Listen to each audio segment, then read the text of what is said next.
And here we are again. So, this time, this is going to be different because we went into an adventure this time.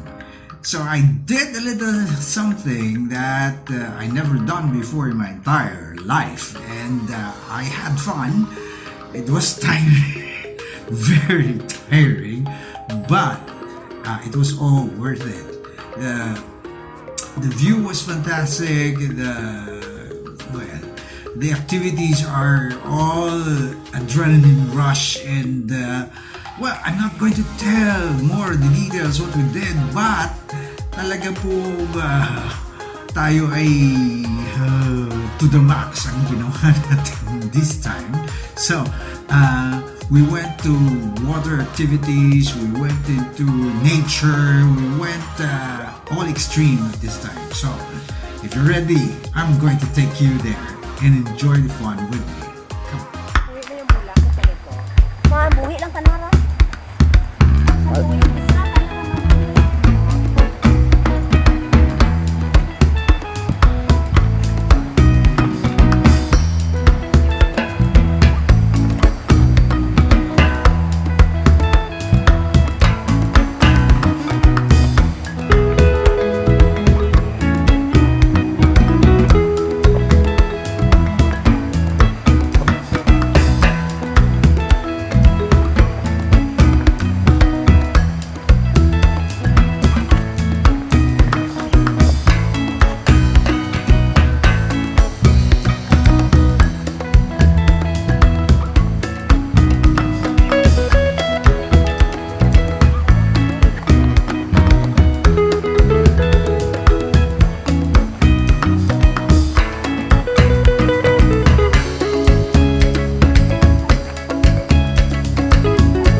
Eto na.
at the second tier of the falls of Bug-tong Bato here in Tibiao, one of the famous places here in this province, in this town.